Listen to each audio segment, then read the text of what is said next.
Right?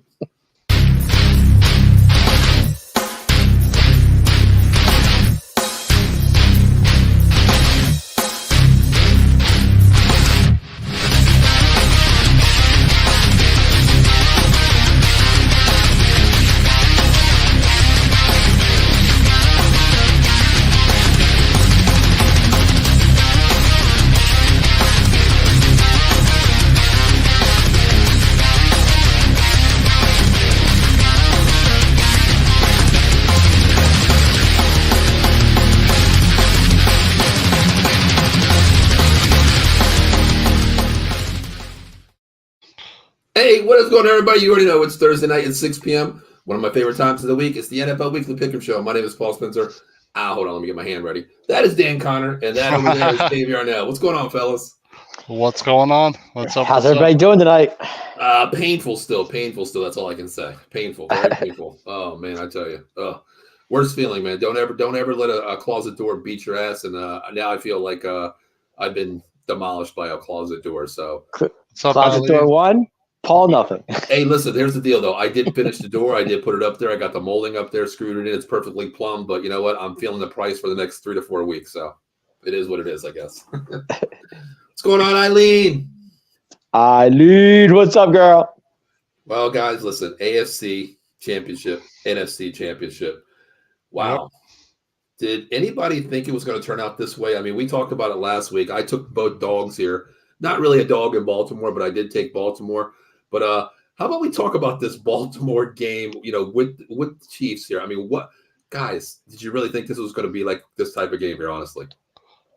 I thought it'd be a little more high scoring. I do know both teams have good defenses, but the Chiefs scored all their points in the first half, and the second half, really only 3 points were scored from both teams total.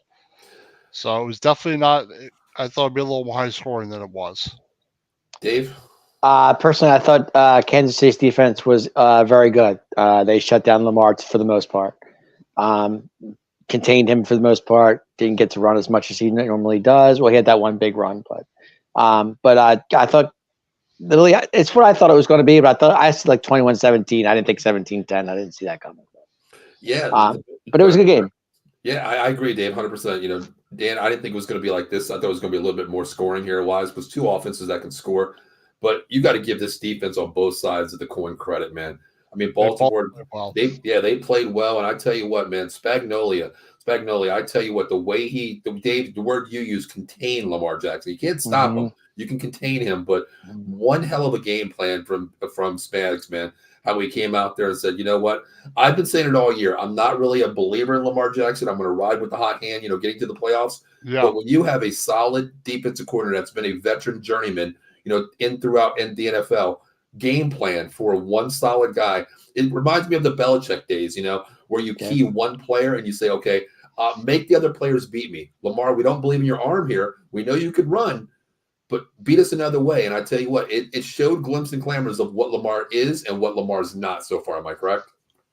Yeah, I just think Lamar is very clutch, and also it's Harbaugh's experience, but Lamar Jackson is not in that situation.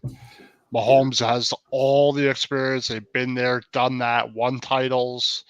Reed is a really good coach.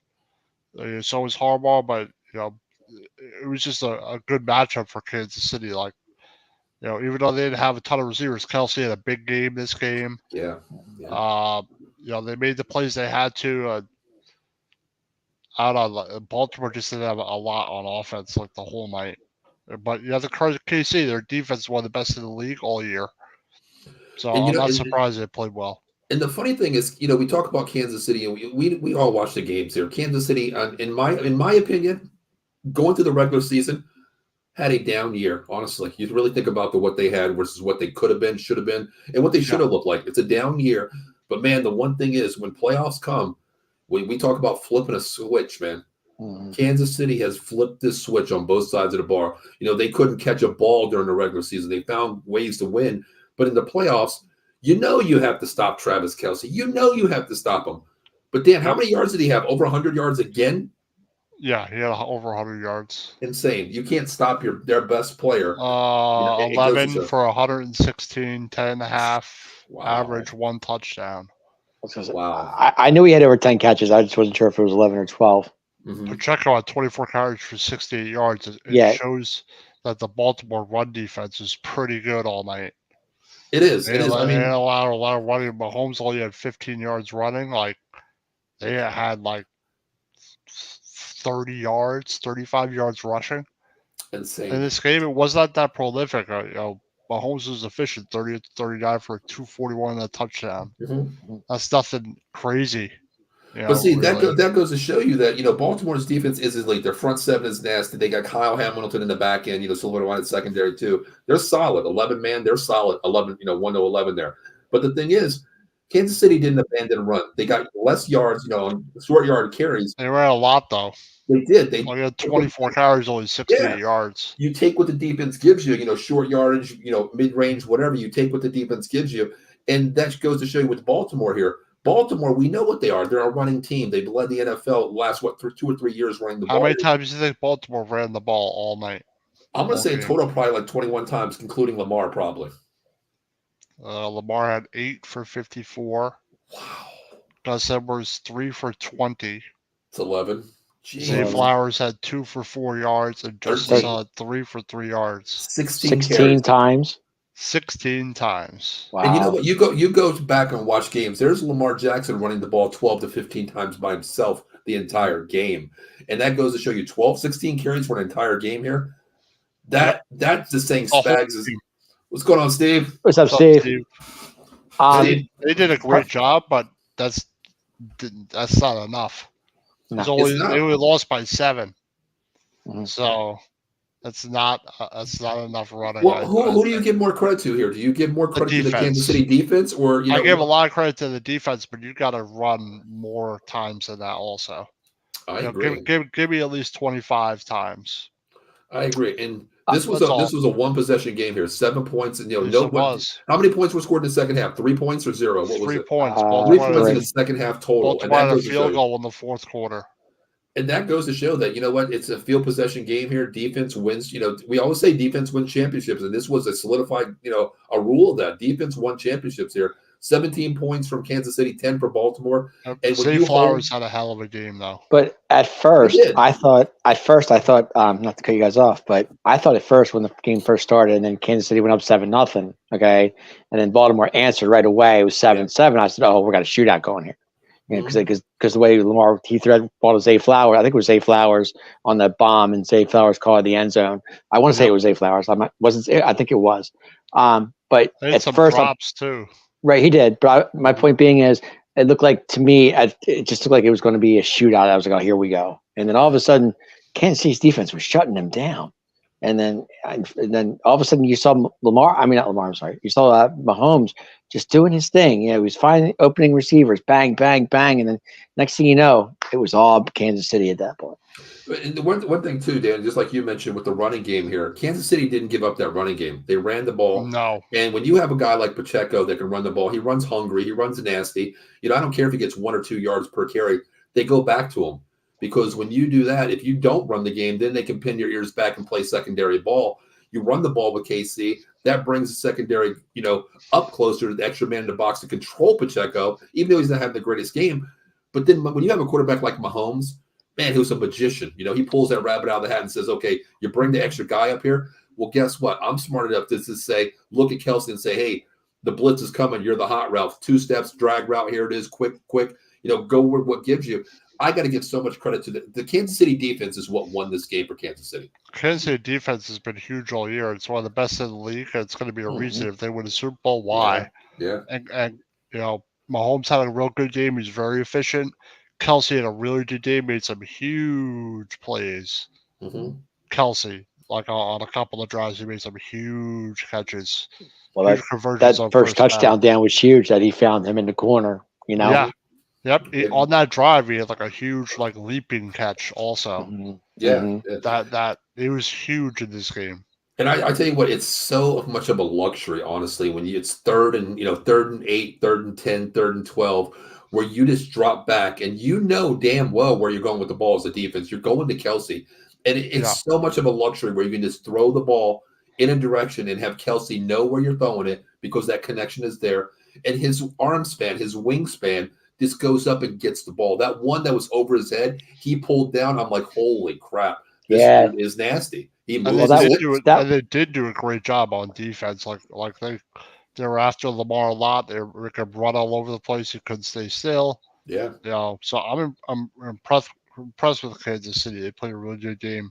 The one thing one big run by Mahomes was huge too. If you guys remember during the game, he took that ball and I think he took it down to the 5-4 yard line, whatever it was. And right there, that just set it up. I think it was for Pacheco to get the touchdown. But Mahomes is he's incredible. Things he can do. It's about playoffs. It's about playoffs and turning that switch. No matter what the regular season says, you go to the playoffs, you turn that switch on. It's like it's different, with a veteran quarterback, and I'll tell you, Kansas City is a team to be reckoned with. But what I want to talk about one thing really quick with this game. Let's talk about Zay Flowers for a second. Yeah. I understand it's a 17-10 game. Okay, there was 3 points left on the board in this game here from that field possession game where the taunting call. They were down to the 33.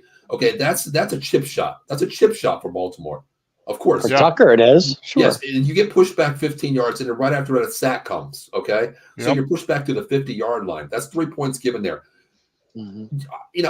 I understand you're a rookie, and I put on Twitter, and I heard a lot of people say this.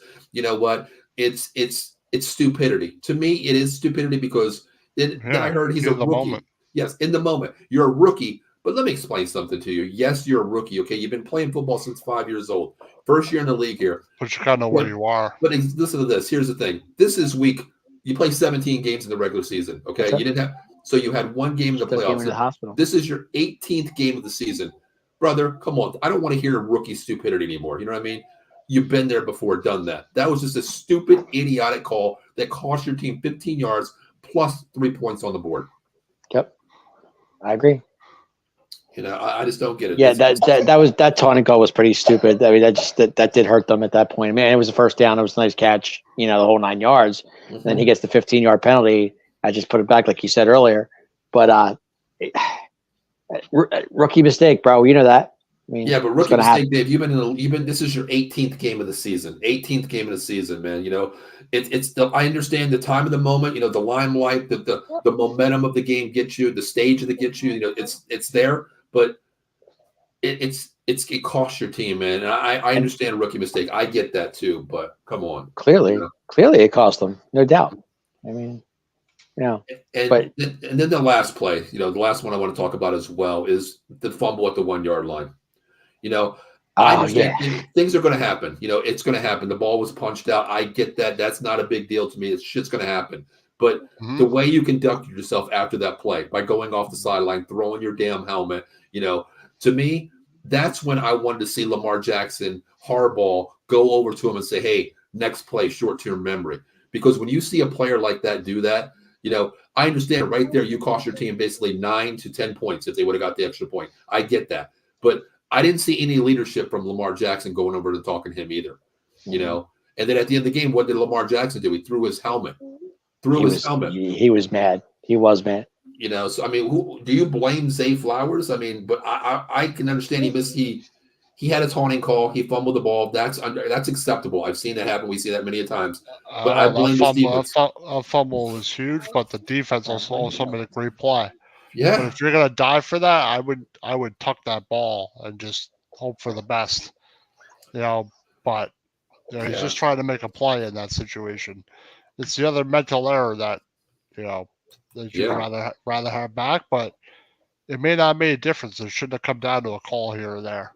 They had plenty of opportunities, and they just couldn't get anything done. I personally thought it was a great play by the defenseman to hit that ball out of there right before he hit the end zone. I thought it was great. I really did. Yeah, I was like, wow. It's a great, smart play by the defensive player. And the crazy thing is, and the crazy thing is, after the game, about 4 days after the game, I went back and I was watching some feeds on Twitter. I seen Janarius Sneed say something regarding that taunting call. They asked him, how did you keep your level head during that? He's like, I've been here before. I'm not going to retaliate. I'm Yeah. not going to. I don't need to. My defense is on the field. He made a catch. Okay, great. But we're still playing at the 33-yard line. Next play. And that shows me right there the coaching down to where Snead's at today. It's about act like you've been there before, brother. This ain't your first time. You know what I mean? And that goes a long way too when you have a player like that, because give credit to this defense, man. They showed up, and right after that, momentum was there. A sack pushed him out of field goal range, 3 and out after that. Kick the ball. Kansas City gets the ball right down. It's a game of defense, and it's a game of inches as well. But there was some controversial calls on defense that could have been called. There could have been a couple penalties that I saw a lot of people on Facebook. A lot of people are saying they weren't happy with the calls. But sometimes it's going to happen. It's just I think we got accustomed to that the entire NFL year, though. Yeah, that's what I'm saying. Exactly. But I'm just glad that this game didn't come down to the last pass of the game, last run of the game, and a ref justifies his call that way. Just didn't execute like I'm watching some of the highlights. I remember the play where they got buried on the 2 with like 10 minutes left. They had like a 3rd and 1, and Lamar just like runs and like goes down. Wow. Like a lot of the plays, Lamar just didn't step up like he had to or make the right decisions. Right. Dan, let's talk about that play. Dan, I understand, as a coach, I always say put the ball in your best player's hands when it comes down to Lamar Jackson. But that's Lamar Jackson. But Dan, that play. I don't know what that play was. I don't either. Play call, because I didn't see a lot of routes. I don't know if it was a slow developing play deep or something like that. But if they would have called something else instead of 3rd and 1, why not just run the ball? Why not just have a planned, QB option or QB draw, and Lamar Jackson could get a yard. I would even drop back to pass right there. Dan, if that was me, I would have said, okay. 9.5 minutes left. Now, what was that? That was 3rd and 1 at that point, correct? Yeah. If it's 3rd and 1 to me, what I'm going to do is I'm going to put Lamar in shotgun. I'm putting one back with me, and I'm going 3 wide to 4 wide receivers with Andrews in the game as a blocker too. Yeah. I'm taking that ball and I'm getting to the outside. I am not taking my chances where I only ran the ball 16 times. That was 16th carry, basically, if you think about it. 15 times up the middle here for damn near 60 yards the entire game. They stopped me. I'm going outside where, catch me if you can. I'm going to put the ball outside. Get that first down. If it's a quick option, he can get that first down. I just don't get it. I just don't get that. I think that I really think they dropped back to pass a little bit too much, because Lamar Jackson, I know you want to throw the ball, but you know what his threat is. If he runs the ball 15 times, 16 times, maybe he breaks one. Maybe it's a different game because he's that type of player. Yeah, I mean, I'm going to put the ball in his hands, of course. I'm going to let him do that. But, kind of reminds me of like a catch-22 situation. Do you put the ball in your best player's hands? Yes, you do. But do I put I don't like the ball. Yeah, I don't like the call. But do you put the ball in kill me that. I don't like that play call. Yeah, right. I always say I don't like that. I don't like that play call. but do you think this real quick? I'll leave it with this one. You put the ball in your best player's hands, which they did. Lamar Jackson, 100% credit. He gets the ball. But not your best throw. player. I want him to run the ball 3rd and 1. Here's the other thing I want to say. I've been saying this all year. Do you put the ball in your best player's hands talent-wise, or do you put the ball in your best players fundamentally sound-wise? Because Lamar Jackson, I don't know what the play call was. I'm so fundamentally curious. sound, probably. Exactly. That's what I'm thinking, too. Maybe Lamar was supposed to throw quick. But it definitely wasn't a designed run. Well, here's the thing. I've been saying all year long. I've been saying this, guys. Lamar Jackson is not the smartest tool in the shed. Okay. No, he's not. He gets the play. He reads the wristband. He goes up to the line and reads it one more time. Maybe this was the one time all season where he forgot to read the goddamn wristband and said, "You know what? He's not a quarterback that does a 3rd and 4th read. It's always 1 or 2 reads and he throws it. But I don't know what the play call was. I didn't see another view. Mm-hmm. That's why I think they should have that behind view, like they have the NCAA title game. Like you look from behind, like all 22 from behind the play. Yes. So I could you could dissect it better, but they had plenty of chances to score. You had the fumble by Zay Flowers. You had the penalty.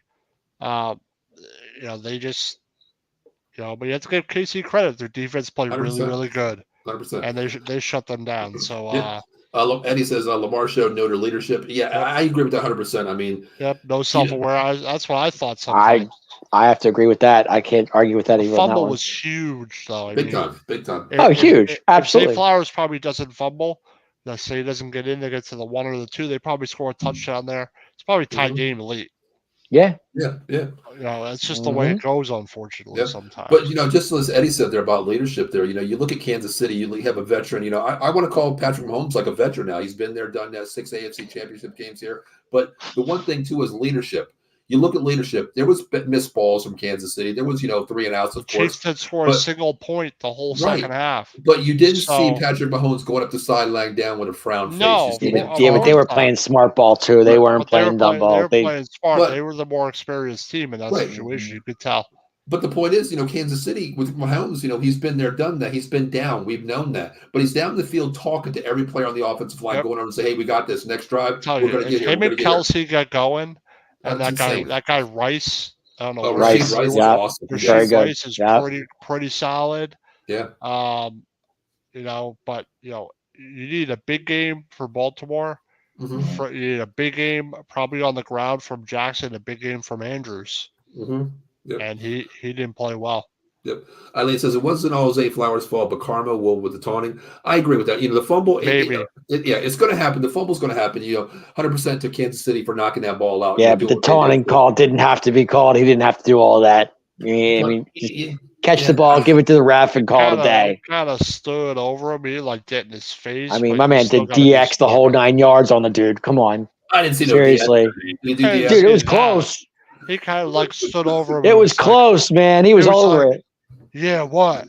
Yeah, yeah, uh-huh. it was like, I get it. To me, like when I coach, if a player gets that, my rule is he's going to go down on the sideline next play, we'll give me talk 15 about that. We'll push-ups. talk about that. But to me, a taunting thing, man, it's it brings emotion to the game, and you can't knock a player for showing some kind of emotion.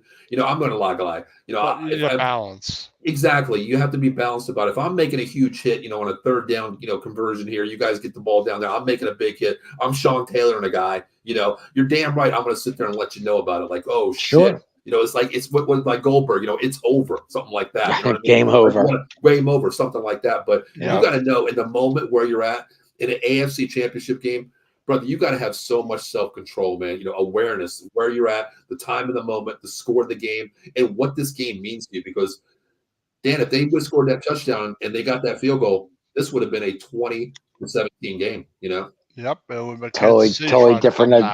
Yeah. Totally different game. Yeah. Well, how about we move on to the other game here? Wow. Detroit Lions, San Francisco 49ers. All I'm going to say about this game, a tale of two halves. You just took the words out of my mouth. I was going to say the same thing. Wow. Where do you want to start? Whew. Jeez. I mean, Detroit Lions were out. Was it 24-7? 24-7 at half. Yep. At half, they scored 7 points in the second half. Yep. Exactly. Points given up by San Francisco 0, 7, 17, and 10. But I have to give credit to San Francisco's defense in the second half. They adjusted. They did. They adjusted, but Detroit should have taken the points. Well, I understand that, but the fumble recovery was huge by San Fran. I'm not saying okay? they made the plays. They made the plays they had to, and that's why they won. I'm just saying. I mean, how many catches did Kittle have all day? What, 3? 2 at the most? He had 2. 2, right? And the 2 catches that he had were huge. Mm-hmm. But Dan, you mentioned in game one here. had a real good game, so did Ayuk. Yeah, Dan, you mentioned in the earlier game, between the Baltimore Ravens and Kansas City, the running adjustment. Baltimore didn't run the ball, Kansas City did. Same thing in this game too. We'll talk about the points in a second. Yeah, we'll talk about the leaving the points on the board. We'll talk about that for in a little bit here. But Detroit, first half, okay. Right. God, they were running the ball. They had over 100 yards running the ball. Between backs. Yep. I think in the second half, I think they ran the ball an entire time of 6 points. Six times. Six times the entire second half. Why do you stop bleeding the well if it works? Why? Well, they ran 15 times for Montgomery, 6.2 a carry, 93 yards, a touchdown. Gibbs had 12 for 45 for 3.8 and a touchdown. Jameson Williams had 1 for 42 in that long touchdown. So they had 3 touchdowns from there. Then the second half, they hardly did it. Well, how many times I just don't did get it. Reynolds drop the ball on 2 throws that Goff made? Yep. I mean, Right. those 2 those 2 throws were good balls. There was nothing wrong with them. Had a good game. Arana St. Brown had a good game. I mean, their offense played well, but a lot of that's from the first half. That's what I mean. I mean, you look at Tale of Two Halves. I 100% credit to Shanahan's defense and Wilkes' defense. I give him 100% credit. Being down what you're down in the first half and come back in the second half, and not forgetting what made you here. CMC, give him the ball, let him run the ball, keep it going, bleed the well, take what the defense gives you. He had 20 carries. Yeah, our defense is good enough to come back in this game. We will find ways to adapt. What's huge in this game? Purdy's legs. Absolutely huge. Like Purdy had some gigantic plays, like running the ball. Mm-hmm. I just don't get it. I just don't get it. Let's go back to the 2 fourth downs that Dan Campbell decided to go on. The one I can see, okay, you went for it and you didn't get it. The second one would have been a 47, 48-yard field goal, if I'm not mistaken, Dan. You can call it with all of that. But my point being is, with the kicker, he wasn't consistent. And I don't think Shanahan trusted his kicker. Or actually, I'm sorry, Campbell. Sorry, I don't think Campbell trusted his kicker to kick that 48 because his percentage wise wasn't the greatest. One of them I can understand going for. Early in the game, the momentum's there. One of them, I'm kicking it. One of them I think is okay. You're going for, but one of them you got to kick it. You take the. But he was his like 5 for 13, whatever he was from 40 plus, wasn't very good.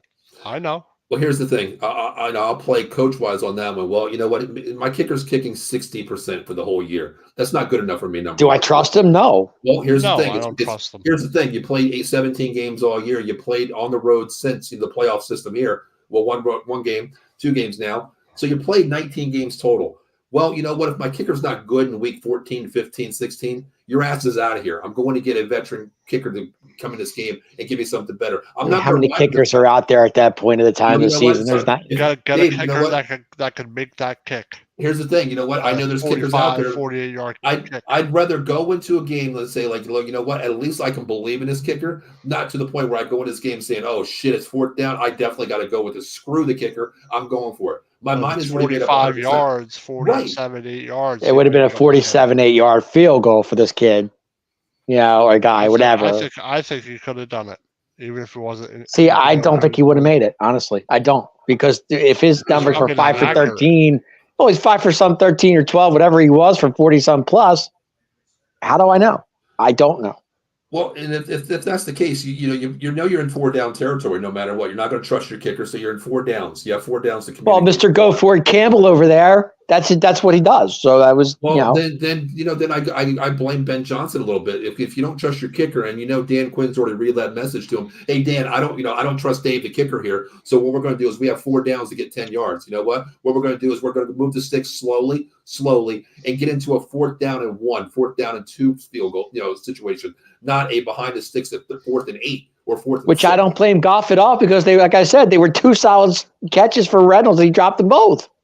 There was a lot of people to blame in this game. I mean, honestly, you blame, the one person I blame too is Dan Campbell, of course. I blame Ben Johnson for disregarding the play sheet in the first half versus the second sheet. You're up 20 points. Why stop bleeding the well? Keep it going. The running ball. I agree. Was there. I blame Josh Reynolds for missing some balls. I don't blame Goff because Goff put him in situations to win this game. Their running game was rolling. I don't get it. Lions were dead on arrival in that game because 4 equals 9, 13 Tay's summer satanic number. Oh my God, that's some philosophy right there. That's philosophy right there. Little algebra 2.0 right there. Yeah. Steve says, why couldn't Campbell and company make any adjustments in the second half? And Dan needs to take the points in the game like that. Big momentum shift with those missed opportunities. I agree. Guys, me. I love to I don't take points. I keep my offense on the field. But in a game like this, you have to. Steve, you left 6 points on the board. I get that. That's understandable. But if your kicker's 5 for 13 for over 40 yards, you don't trust them. You don't. Why do you have them? Maybe I had no other kickers left. I don't know. I know a lot of Wawa kickers out there that can kick a pretty good field goal. Okay. Hell, Chad Ochocinco can kick from 30 yards. You know, It was 45. Here's a Oh, good hey, comment. It was a 48-yard field goal for this kid. all right, Foster check. There's Foster. You guys check him out. Bears podcast. I'm just every- saying. I mean, come man. on. Foster's out I there. get, He's checking I in. get what you're saying. Yep. He says, I was telling the TV, Dan, you're going to regret it. I would try both field goals in Frisco. You got to kick the points. And the Lions changed at the time of the game, leading offense at the D-Soft. I agree. And guys, if you get a chance, please check Foster out. Good guy. He runs a Bears podcast on YouTube. Please check him out as well. 24-7. Yeah. Go to your Buffalo kicker the other week. He missed one. He shanked it right. Like, I don't think they have any business losing this game. You get just like 10 points, a touchdown. You win the game in the second half. Just something. I'm not saying Detroit should have lost the game. I'm not saying that at all. They should have won the game. But So who's to blame on this game? Who's to blame? a lot of people are blaming. There's a lot to blame. Yeah, Okay, let's break them down. Let's break them down. I see four people. I see four not things. going for it, at least on one of the fourth downs, is a reason. And they just couldn't stop the 49ers like in the second half either. Okay, if we Like, break this down into four categories, They of got who out to blame. coached in the second half. Without a doubt. Okay, if we break this down into four categories, who to blame in this game here? Okay, who's your least candidate to blame in this game? Number one, Least least Goff to me. Goff shouldn't even be in a situation to talk about. Okay, right then. now. Okay, then. I thought maybe he was one of your candidates, but No, not at all. Probably the receivers and the running backs, they all played well. Besides Reynolds having the drops, they had a great. I don't think it's their fault. I think it's more your defensive adjustments in the second half. They couldn't figure out San Francisco, and on offense they couldn't do anything really in the second half. They went away from what worked. All right, so we'll go three. Like, who do you blame? Okay, are you going to blame the defensive Aaron Glenn? Are you going to blame the receivers? Are you going to blame Dan Campbell? Are you going to blame Francisco's Ben tough. Johnson or Ben Johnson? I mean, Where there's do a you lot. I think Ben Johnson has a lot to do with it. Ben Johnson has a lot to do with it because if you're just kind of just average, consistent offense in the second half, you win the game. Well, he stayed away from the run too in the second half, just like And we were they saying didn't run earlier. the ball at all in the second half, and they should have. Nope. Six runs your entire. It was second close half. enough the whole time. So you blame Ben Johnson if anybody. No, I blame They're all to blame. I blame the entire coaching staff. Honestly, I really Okay. do. That's fair. Yeah. When you give up 27 points in the second half and you control the team to 7 in the first half, a high-powered offense like that, kudos to you in the first half, man. I thought Ben Johnson was going to Washington, so I even put on Twitter, man, you might have hit the lottery with this OC. He's playing. I saw you put that on there. I wasn't Yeah. sure where you were going with that. And but no. I was just like, you know what, the way he's coaching here, but you know what? Maybe I thought about it in the second half. I'm like, damn, in the limelight of the moment, this dude is not bleeding the well. In a game where you're up, what is the best thing to do in a game? Bleed Run the that ball. damn clock. Bleed Run the that ball. damn clock. Right. Don't leave time for this other offense to come out there and get points on. They know they can score. Bleed the clock. Run. Take what the defense gives you. But no, Ben Johnson said, you know what? We're going to abandon the run, and we're going to say, Goff, this is your time. Go out there and just blow this team away. That didn't work out too damn well. That's one thing you could say. They just didn't stick with what worked. Exactly. When you're winning games in these kind of games, when you're up 24-7 or whatever, the clock is not on your side. It can be, As an offense, it is on your side. It can be, but it just seems like it's just taking forever for this game to end for me to win it. Points. You know what I'm saying? Well, on an offense side, if you're up, I'll say exactly what you're saying there. If you're up, the clock's going to move slow, but the easiest way to move it slowly is run the ball. Move the chains, run the ball. I get that, but I'm saying sometimes when you're ahead, for them it makes sense. That much ahead, the clock is like it's like, is this game ever going to end? And San Francisco, you can keep them down in the first half, but damn well this team has so many weapons. They can win from behind. They can win from behind. That's why they're a number one seed for a reason. Mm-hmm. Steve says, take the chance of kicking. If he makes you get 3 points, if not, San Francisco gets the ball at the same spot Detroit gave it to him on fourth down. At least one of them. At least one of them, I would say. Mm-hmm. Tommy Mack says Dave can't win versus script. The script. 49ers made all the adjustments, lines, poor adjustments, and drops, and a couple of penalties. Agreed. Bet the line. Bet the Lions +7 pregame. San Francisco money line at halftime. Wow. Good riddance to Dan Quinn, Eddie says. Yeah, Yeah. we'll talk We'll about talk that in a about little that. bit. We're going to talk about some head coaching moves here, of course, coming up. Far says Dave Sorry, us. I knew Packers were going to beat Dallas. Hey, Oh, Momentum. They showed. nothing to lose. Cowgirls. I hear that. All right, well, get back to this game here. Dan, you made the great point. Purdy with his legs, man. Purdy with the legs. Kept the ball moving, kept the sticks moving a couple times there. Took what the defense gives you. And I tell you what, this kid it shows that there is something in that noggin up there that Lamar Jackson don't have, where you're down 23 points here, or 20 some point, whatever it is, in the first half, and coming back and making adjustments. Nothing bothers this kid, man. Nothing bothers this kid at all. No, he plays free. He plays free. Nothing bothers him at all when he plays. He's fun to watch too.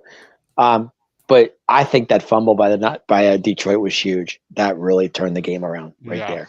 I mean, if you think about it, because they were driving at that point. Next thing you know, the big fumble came, and then that put San Francisco right back in the game. It just did. I mean, going back to last week, I proposed the question to you guys too, and it's funny how this actually happened. When the game comes down to the line, what Dan Campbell, what is he going to do? We talked about this last week. Take chances, like you've been saying for weeks. It's I get it. The limelight of the moment. Spur of the moment here. I get it too. There's times where I make a dumb call. That I know. Can we say it made a big difference? Like potentially not getting 6 points makes a difference. That 3 points then makes a difference. You know what I mean? Dan Campbell rolls the dice and said, I'm playing dice. I'm not playing. Could just made one of them. It would have helped them in the end. It's always that phrase, Monday morning quarterback. You know what I mean? I mean, we all can be it. And I mean, I kick myself in the ass. We play on Friday night or Saturday, and I come back on a Sunday after church, and I think about it like, shit, why did I do that? Right. And I think about it like, I was brought to my attention. One of our parents said, you got to stop living the moment. You got to stop living the moment. And I'm like, you're right. Going to JV next year is going to be a big difference for me where, damn, that 3 points could cost me a win or loss. I got to take that 3 points and put my team in a position to win. But, wow, Dan Campbell, we talked about this last week. It's his MO, man.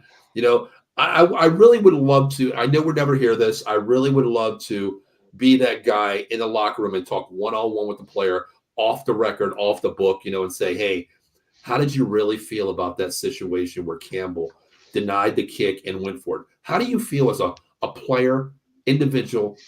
You're never going to hear it. You know that. It's not the right thing to say in the media. It's a locker room thing. And even not in the locker room. With locker room shit, it gets out to the media, and they spin it really quick.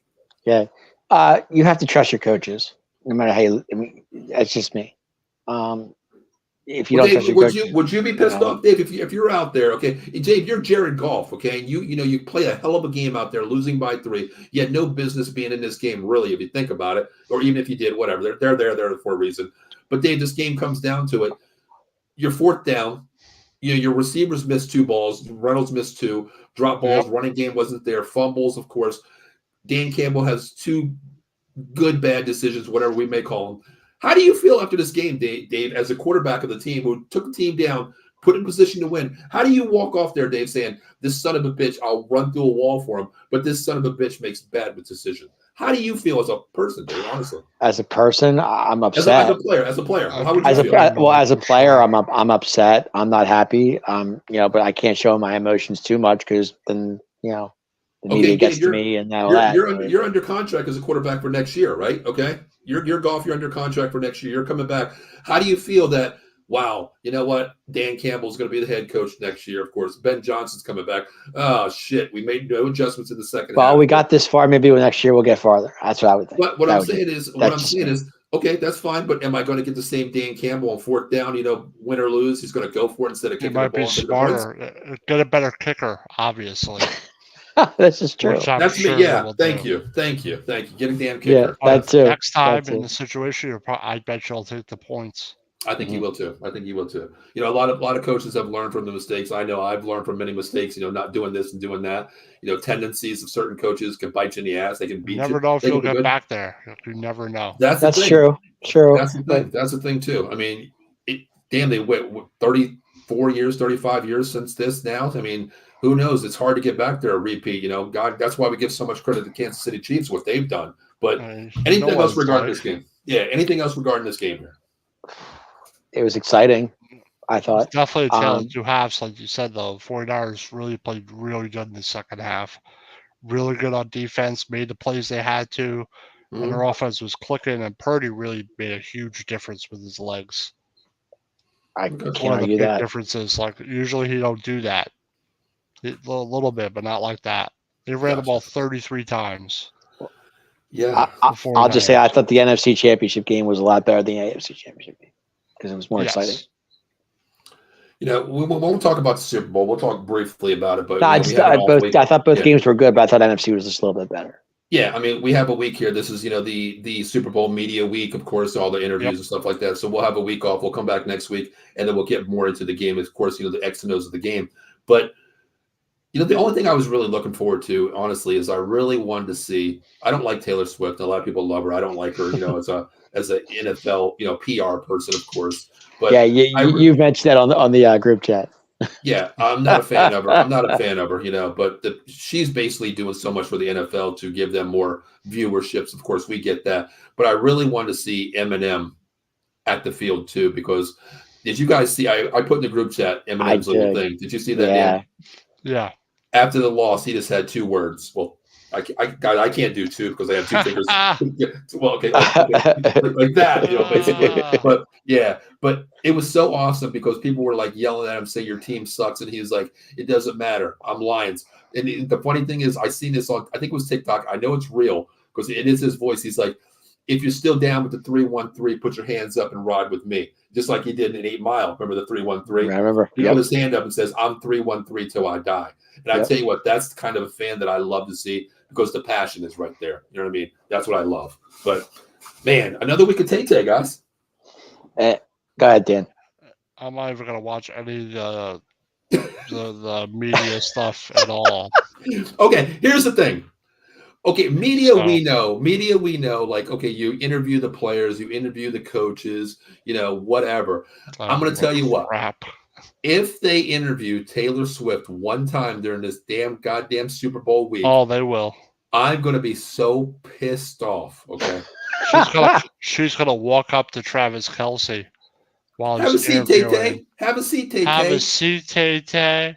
And then they're gonna like, oh, and it's gonna be like all over the place. Oh, Tay-Tay. No, first of all, she's gonna be she's in Japan for a concert during the Super Bowl weekend.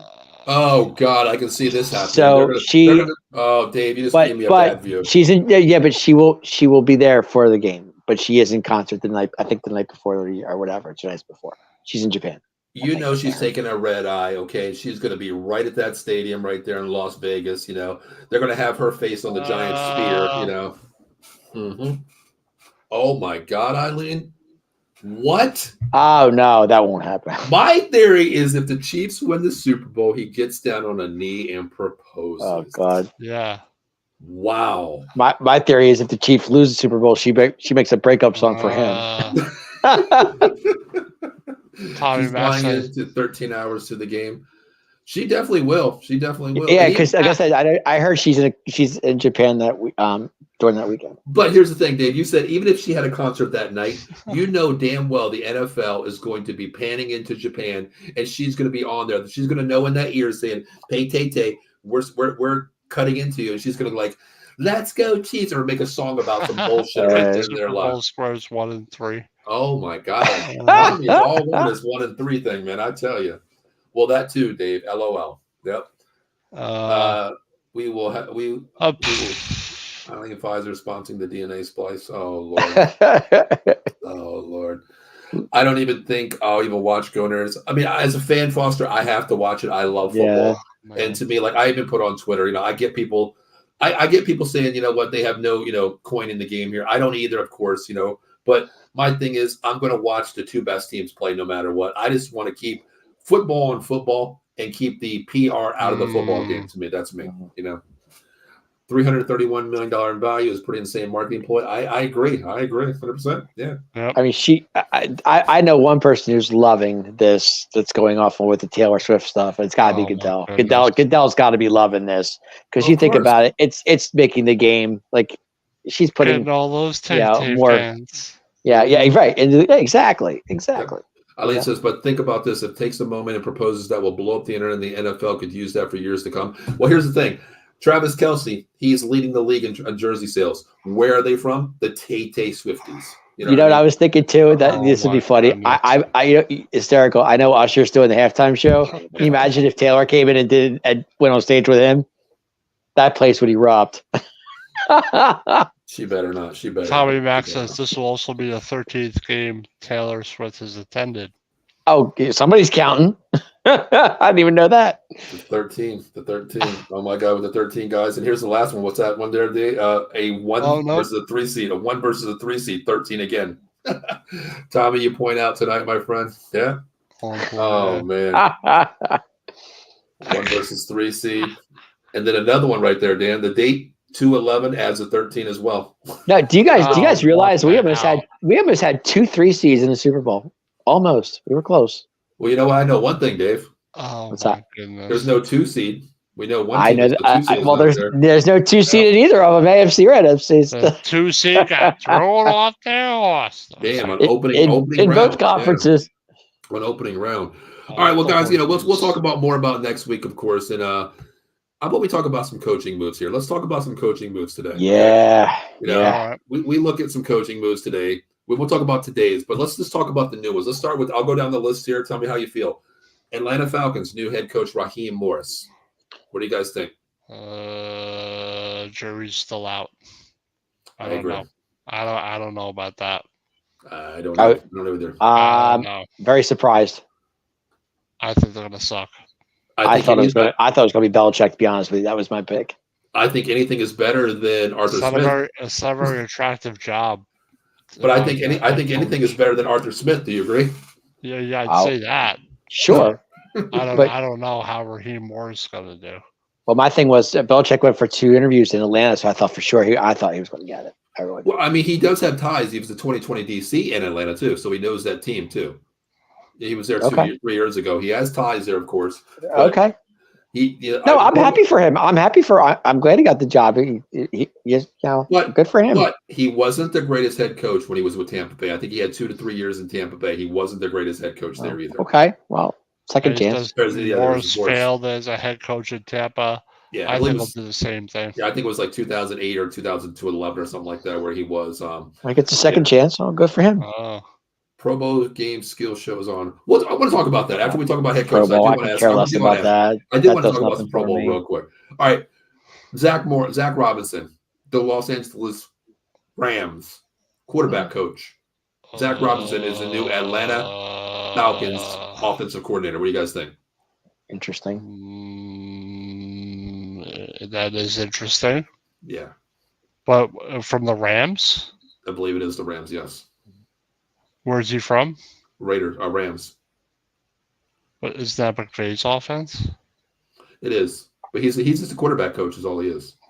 That's an interesting move. Interesting move. I can't really say how I feel about that. The only thing I can say about it is he's learned from McVay's office, who's kind of innovative, and he understands how to work with a premium number 1 Cooper Kupp and also a Paku. He knows how to put people in They have position. some sure. weapons there. You have the So- weapons. You have Robinson. You have Drake London. You have Pitts. You know. Yeah. I don't know if you're sold on your quarterback right now, but you know. Yeah, Desmond Ritter. Ridder Is it out the Ritter? game. It's Ritter, right? Well, he got benched. You know. Okay. I wasn't sure who the start. Here's the starter. Heineke was a couple of times as well. Yep. Was it No. Taylor? Okay, I didn't know. I mean, it's the carousel. Honestly, they don't even know. I who don't the follow hell they're Atlanta that well, so I don't know much about the They Falcons. didn't really have an established quarterback. And the crazy thing about Atlanta is they have a new head coach, a new offensive coordinator, and Jimmy Lake is a new DC. So it's all 3 coaches here. So everything's brand new to them right now. So To me, this gave them a 3 to 5 year window. You know what I mean? It could be. It could Yeah. be. We're gonna Oh, build sure. around. They need a quarterback. They gotta Exactly. build around some of the talent they have. See what happens. Exactly. I mean, Mhm. I mean, if I don't know Heineke's the Morris starter, coach, so you though. say. I mean, I think Ritter's the better player, but that's just me. I don't know. And that's if Morris is a shit show. Yeah, exactly. Yeah, it's one of those situations where we can't really talk into what he could be, what he is going to be. I don't know. It's a rebuild for them. The other team, we got a couple more here, of course. The worst team and where'd Dave go? Oh, there he is. I'm Okay. right here. All Sorry. right, no problem. I thought you pulled a Houdini like the No, Cowboys I'm did. here. That happens from time to time, guys. I thought you were going to take me back to the wild card when we disappeared. So that's what it felt like. But, you know, let's talk about the worst team in the NFL this year. The Carolina Panthers go out and get Dave Canales. Okay. Yeah. Tampa Bay's OC. This is puzzling to me. It puzzles me. It really does. I don't get it. I don't either. That's To me, it's still Carolina, so I'm not worried about it. that could be like a worse hiring than Matt Rule. Yeah. I don't know. I don't even know who he is really. Like, I don't know. Here's That's the a thing. little He was Tampa Bay's OC in 2023. He was Seattle's QB quarterback passing game coordinator from 20 to 22, and he was a quarterback coach also in Seattle too. They saw something in there they liked. That's all I can say. No head coaching. And this is a team where you need to bring in a coach that has yeah, laughing my ass off, 100%. I agree, Eddie. That's what I'm thinking. I don't want to say, do much on Carolina. It's a very puzzling hire. I don't get it. But here's the thing. A lot of candidates out there. Shit. Right. Well, here's the thing. Carolina needs an identity first, okay? They do. Their players. What his So identity is, why bring in a OC that's never been a head coach in the league anywhere, in any level? You bring him in other than going to get a veteran who can come in here and say, you know what, I've been there. I've done this. Let me bring a philosophy to this something. This is puzzling. The Matt Rule didn't work out for him, so I don't know. I mean, Matt Rule never works out anywhere. That's what I'm saying. It didn't work out for him. So he's going to be in Nebraska for the next 2 years, and he's going to leave Nebraska for another job. Watch that's just his way. Okay. He builds something, takes it a little bit, and then says, you know what, I can't go any further. I'm out of here. Or money talks and he leaves. But so Matt Rule at Temple too. Yes, he was. He took Temple. I thought he was. I thought he was. He took Temple to the 6th ranked team in the nation. Yep. I thought he did. Yeah. Took Notre Dame to the brink of the game and lost to Notre Dame by 3 games, and I was front row in that seat. Yep, I remember that game. God, I remember that. Yeah, at the link. Yep. All right, let's talk about another move. Let's talk about a head coach here. I think this is a great one. This brings character, philosophy, fundamental, and a identity to this team. Jim Harbaugh, Chargers. That's a great hire. I think it's a great hire. Personally, I think it's an escape route for me. That's what I look at. He's got a really good quarterback he can work with. He got some talent there. Build around it. I think it's a really good hire. Dave, you mentioned the word scapegoat. Why do you say that? Because the college that he went through. I don't know the whole situation, but I think for him to leave Michigan, knowing his quarterback was going to the NFL and a couple other players they were going to draft, it's just time to. I mean, I won a championship. I'm out. I'm gone. I'm going to go to the NFL. I look at it differently. Okay, remember I told you, Bill Furman and I talked about this. We talk all, college football frenzy. It's on a hiatus. I mean, like I said, I'm not a college football. I don't. But here's the thing. You know this. Here's the thing. Jim Harbaugh won a national championship with Michigan this year. Okay, turned that philosophy around, won that. But J.J. McCarthy is not the best quarterback in this draft. He's not even top 6 to me right now. You said that. Blake Corum is probably top 5 back coming out of the college this year. Had one more year to go eligibility. J.J. McCarthy had 2 years of eligibility left. Okay. The writing was on the wall when it told me that their number 1 wide receiver said, I'm transferring. They all declare for the draft. He's transferred. The wide receivers transfers. And then right after that, J.J. McCarthy comes out 2 days later and says, I'm declaring for the NFL draft. The next day, Blake Corum comes out and says, I'm transferring to the NFL draft too. Well, that writing was on the wall because, like I told you guys, if I'm selling out of the box here, I'm going to tell you individually, hey, guys, look, find another opportunity, go somewhere, get your job done. I'm not going to tell the media. I'm not telling the locker room. I'm telling you personally. You know what I mean? That's what it was. I knew he was gone, but I don't think he's a scapegoat because it was Michigan versus everybody. Dave, he controlled a bankroll at Michigan. Whatever he wanted, they would pay him 100%. Oh, sure. I think he just won. He got his feet wet, won a national championship, stayed, proved what he was done. Took Michigan back where it was, running the ball, running a Big Ten football, won the national championship 3 years in a row in the BCS. Did his job. How many games was he suspended? He shouldn't have been Three, suspended at all. He shouldn't have been. Well, I'm just saying, but how many was it? 3, 4? 3 It maybe. was 4 games total. 4 games total Okay. where he couldn't be on the sidelines. Yep. Okay.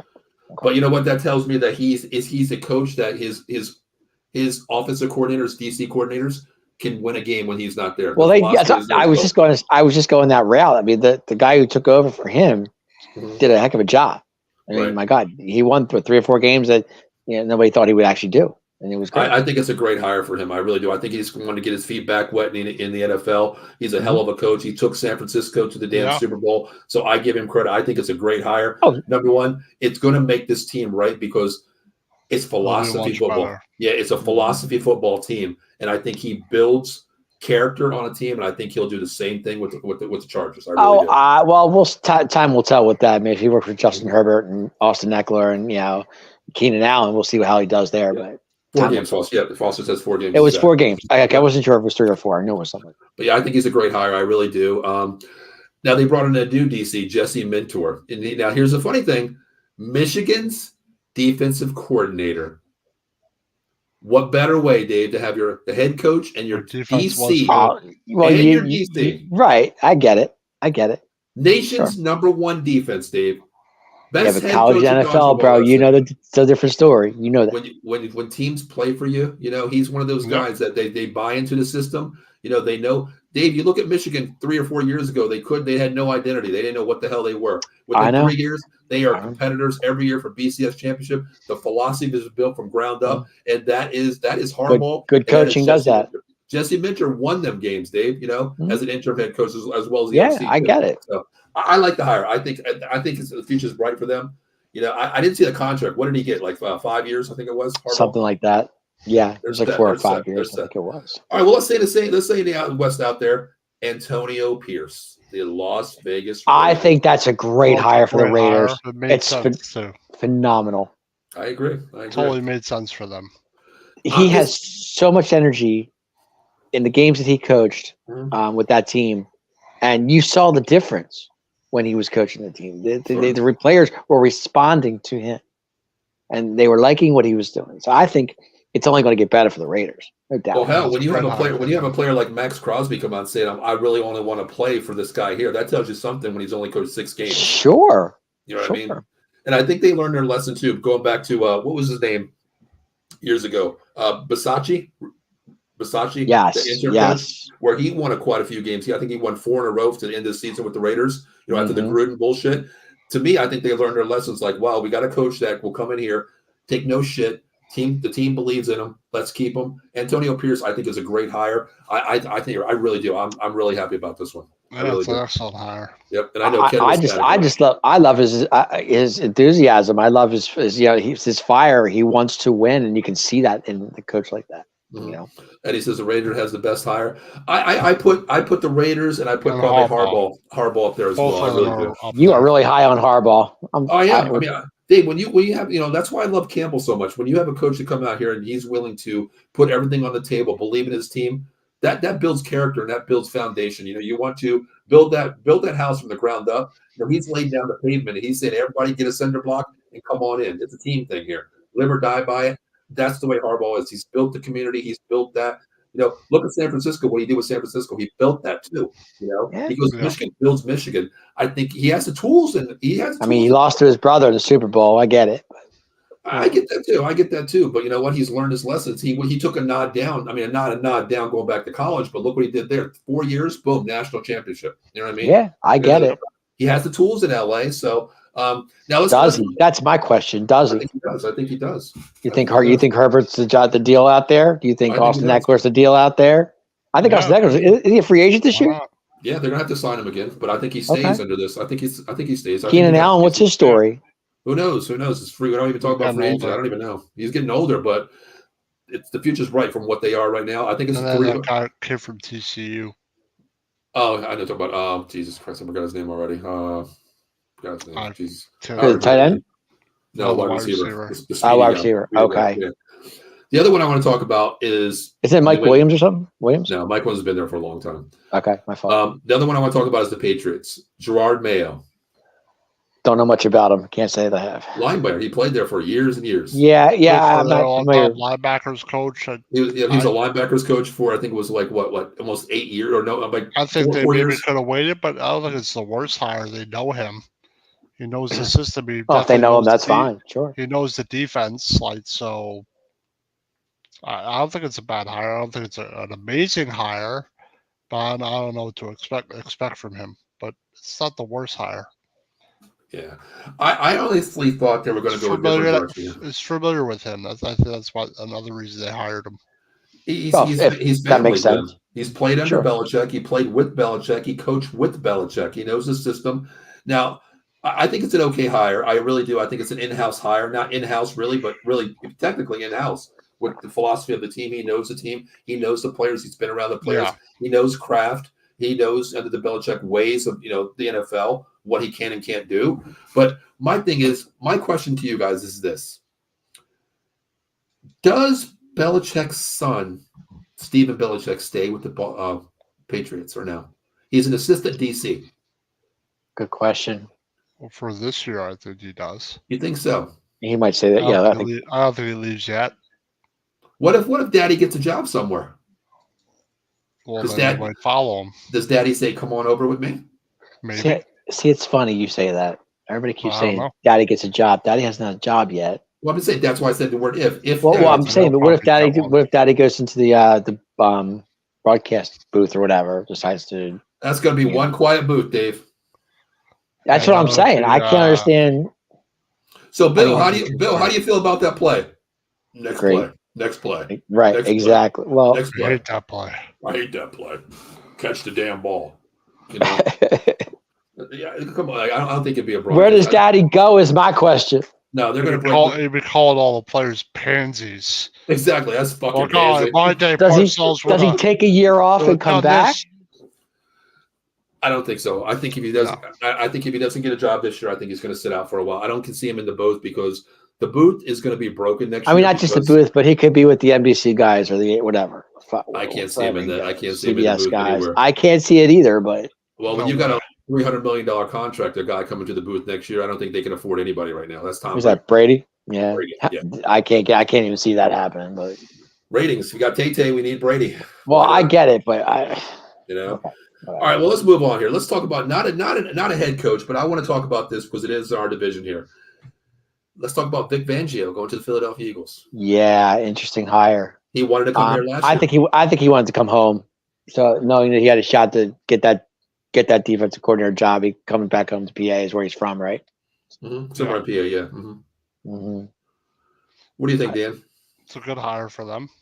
I think it They're is. definitely gonna make I a think change, his scheme's old though, Dan. Got to be honest. but we play well against his Fangio defenses, so He likes the blitz a lot. He likes the blitz. He does. He likes He's the definitely blitz. very aggressive, but the Eagles were also very successful. They were more aggressive on defense Mhm. 2 years ago. I think if I'm the Eagles, I think, you know what? As part of my Makes coming in sense. here, if I'm Vic coming in here, I'm saying, yes, I want to come home. I want to coach this team. I think we have the talent up front.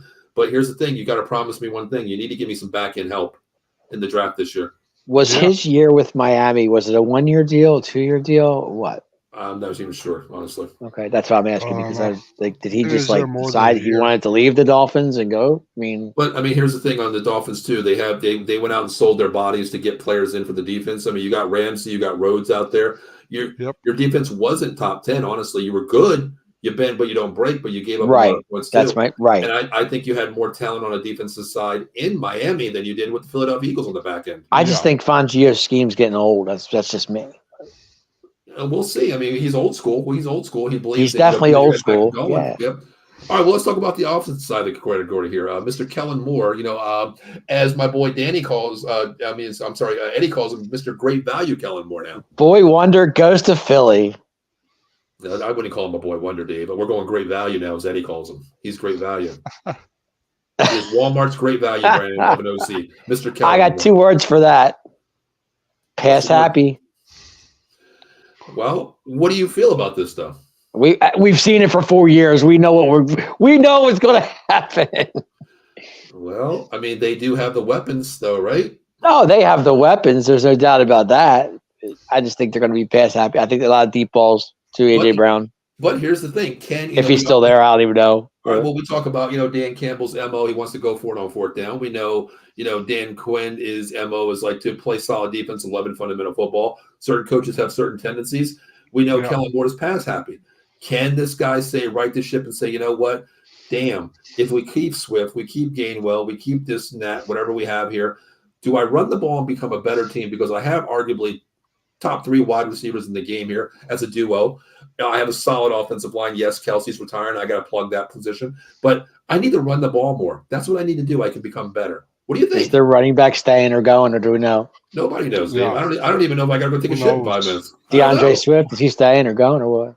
I don't know. I have no idea. I'm just saying what we have right I'm just saying because we know Kellen Moore out of the backfield. How many times we see Zeke on a screen pass, take it and go? So, I'm just saying. Well, I'm just saying, can he change his ways? Can he change his ways? What did we see in San Diego or in Los Angeles with the Chargers? I mean, A lot of injuries, though. A lot of injuries. true. But he was running Austin Eckler like crazy. I mean, Well, then, Dave, you're not chiming in yourself. You ran the ball a lot. no, I'm saying, but he tried to, but it was a lot of Williams and Keenan Allen too. If you have a banged up O line, versus the Chargers, and you try to run the ball and you can't, I give you credit for doing it. But with the Eagles here, they just don't run the ball. They have the offensive line to run the ball, but they have the ball. Yeah, but they have the running back to run the ball, so it's not bad. Mm-hmm. Yep. All right. I'm just gonna say pass happy for Kellen Moore. That's all I got. And I mean, we've seen it for 4 years. We know what he's about. Here's my last thing. I want to get to Eileen's comment in a second. We're going to talk about that one next because that's something that's on my mind as well. Dan, don't put that one up there. Not yet. But here's my thing with Kellen Moore. Dave, on the Cowboys show, I've always said one thing.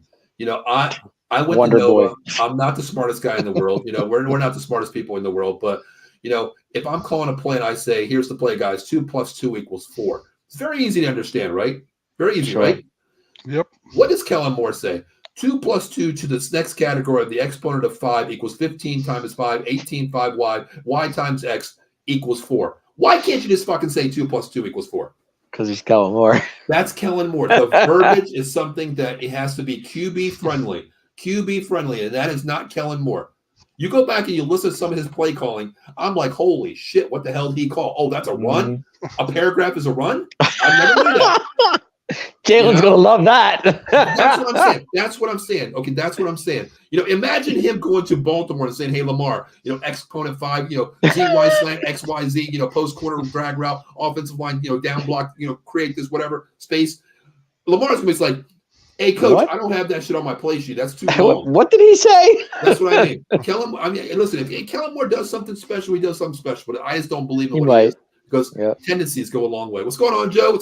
Sully, what's up, baby? Check Joe out every Monday night. Sully Squad, 6 p.m. on Island Box Sports Entertainment here. Check them out there. I can't wait to hear them because they're going to be talking about, of course, Kellen Moore and Vic Fangio as well. They're going to be talking about. And Dave, there's the question to time in. Does DeAndre Swift with Joe right there on that show right there? So yeah, definitely. All right, Dan, let's get into that comment that Eileen put up there for. Let's talk about this. What do you think of Boston College's coach coming over to be the Packers OC? What do you guys think about? He's the DC, actually, Jeff Hafley. I don't know. Kind of puzzling a little bit. You bring in a college coach from the nowhere, Eagles. kinda. It could work. Dave, Boston College is nowhere to be found on a map on defense. Nah, right that's now. true. That's true. Okay. You're in one of the worst conferences and you're giving up 30 points a game and you're gonna fire your DC after one bad game and bring in Jeff Hafley from Boston College? I don't know. Dave, I'm ready for the NFL too, but I ain't getting a goddamn call. You know what I mean? That's Maybe how your I feel phone will about it. ring tonight. Who knows? What's that? So maybe your phone will ring tonight. Who knows? And if it rings right now, Dave, I'm out of here. Out of the box is gone. It's you guys. No, I'm just joking. No, but I'm just saying this is puzzling to me. Eileen, you brought up, how do you feel about this? Because this was a head scratcher to me. Why did it even make sense to me? Why? It doesn't make sense. It doesn't.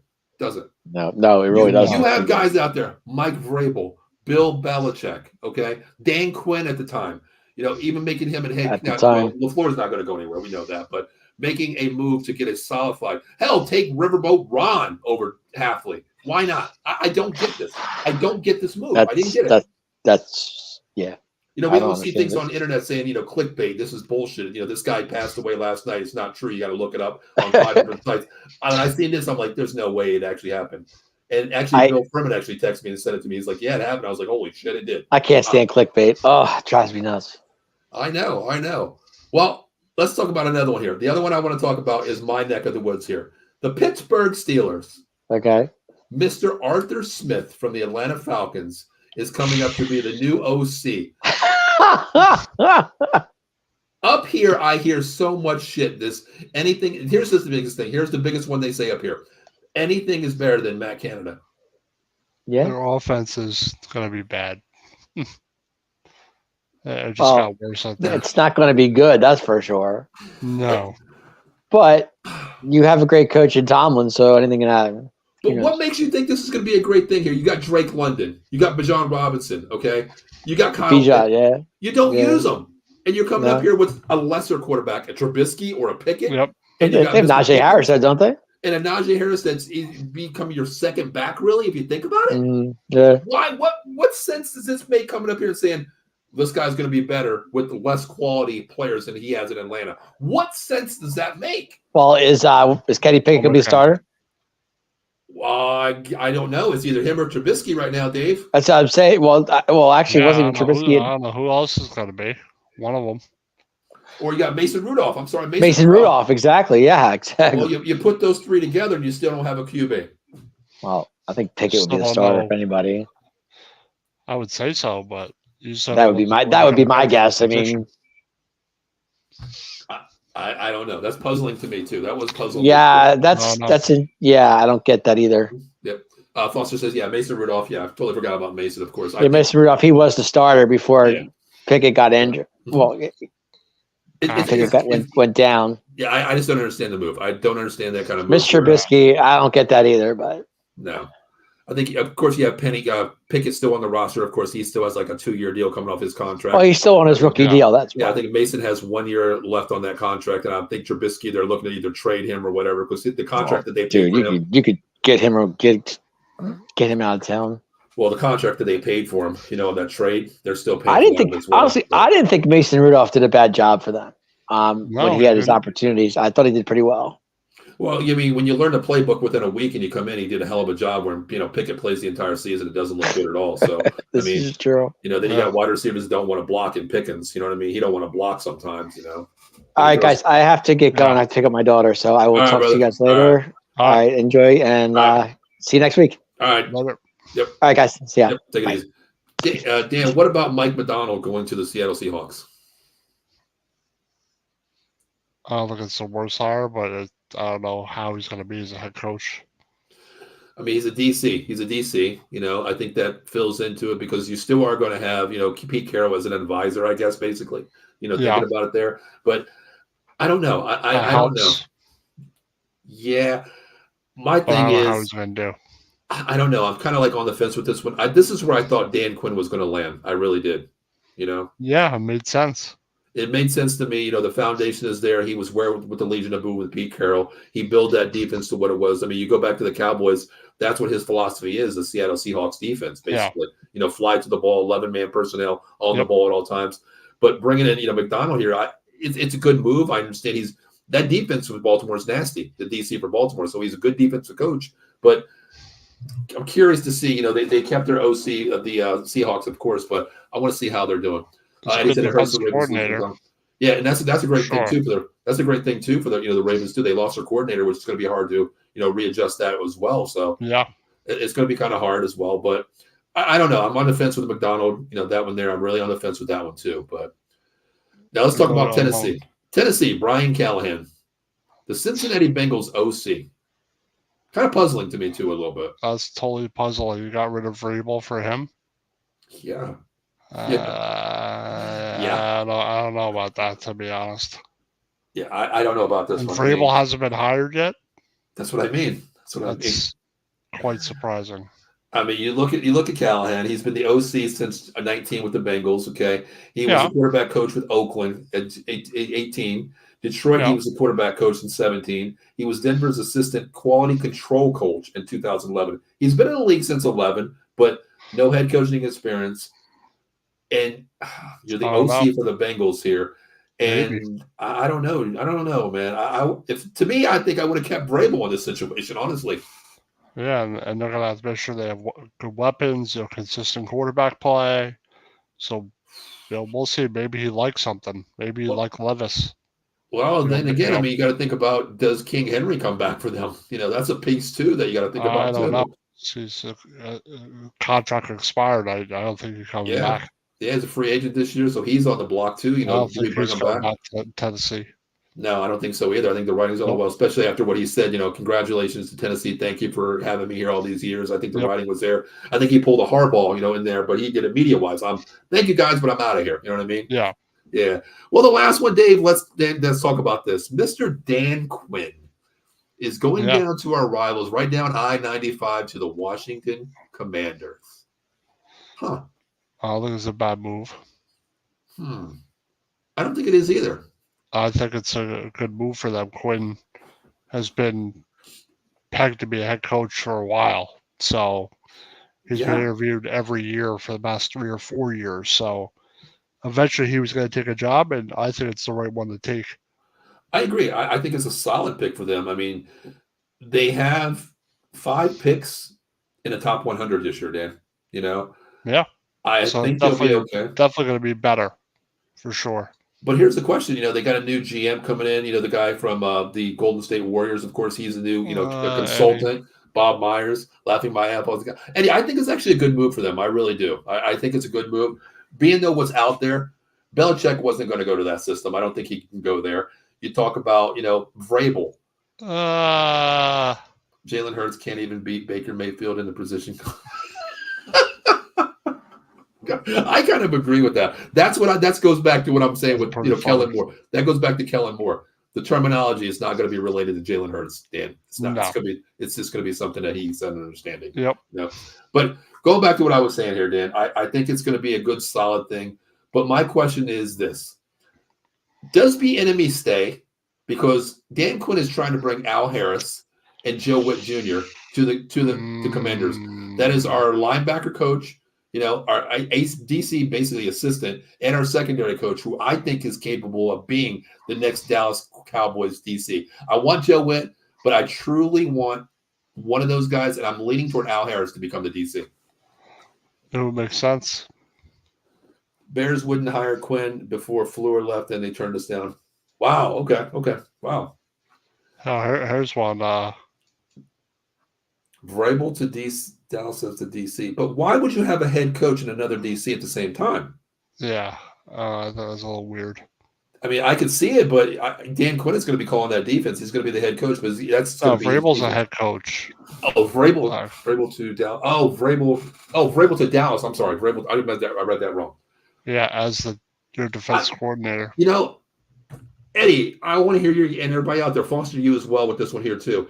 I put on Twitter now. The leading candidates, of course, are going to be Joe Witt Jr., Al Harris, Bill Belichick, and Mike Vrabel.